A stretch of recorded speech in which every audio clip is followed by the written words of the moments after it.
Chapter 7. Further instructions for the guilt offering. These are the instructions for the guilt offering. It is most holy. The animal sacrificed as a guilt offering must be slaughtered at the place where the burnt offerings are slaughtered, and its blood must be splattered against all sides of the altar.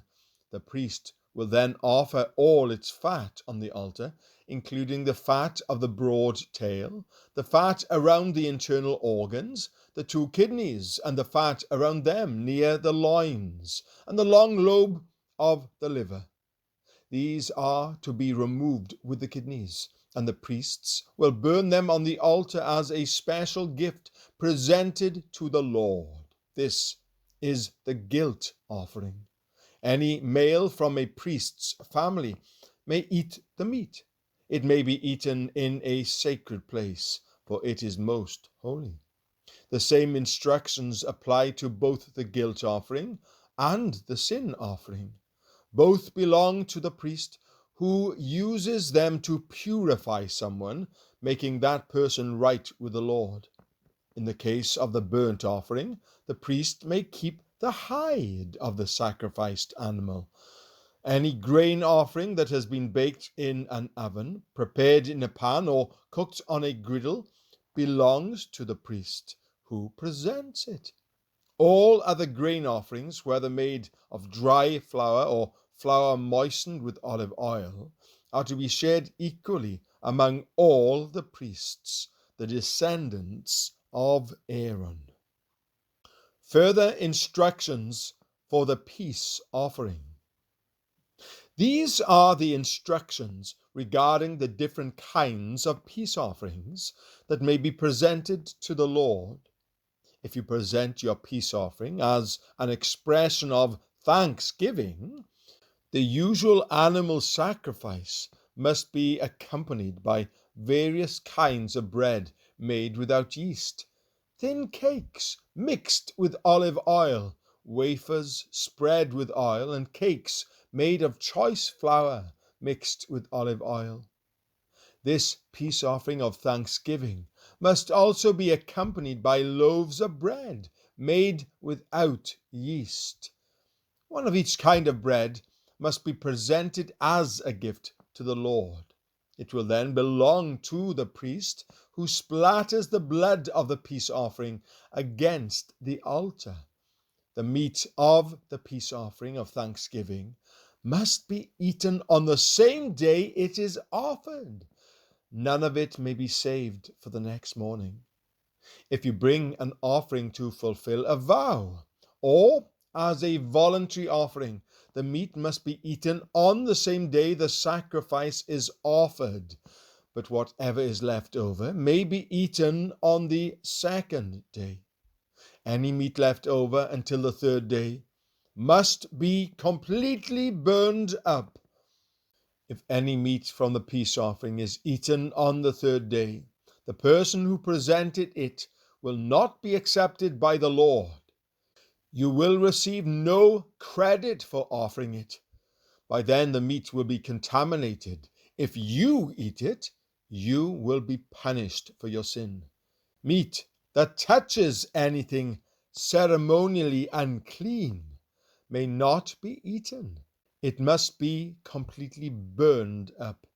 The rest of the meat may be eaten, but only by people who are ceremonially clean. If you are ceremonially unclean and you eat meat from a peace offering that was presented to the Lord, you will be cut off from the community. If you touch anything that is unclean, whether it be human defilement or an unclean animal or any other unclean, detestable thing, and then eat meat from a peace offering presented to the Lord, you will be cut off from the community. The forbidden blood and fat. Then the Lord said to Moses, "Give the following instructions to the people of Israel. You must never eat fat, whether from cattle, sheep, or goats.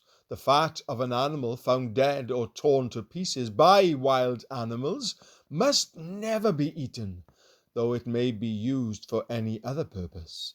Anyone who eats fat from an animal presented as a special gift to the Lord will be cut off from the community. No matter where you live, you must never consume the blood of any bird or animal. Anyone who consumes blood will be cut off from the community. A portion for the priests. Then the Lord said to Moses, "Give the following instructions to the people of Israel. When you present a peace offering to the Lord, bring part of it as a gift to the Lord. Present it to the Lord with your own hands as a special gift to the Lord. Bring the fat of the animal together with the breast, and lift up the breast as a special offering to the Lord. Then the priest will burn the fat on the altar, but the breast will belong to Aaron and his descendants. Give the right thigh of your peace offering to the priest as a gift. The right thigh must always be given to the priest who offers the blood and the fat of the peace offering. For I have reserved the breast of the special offering and the right thigh of the sacred offering for the priests.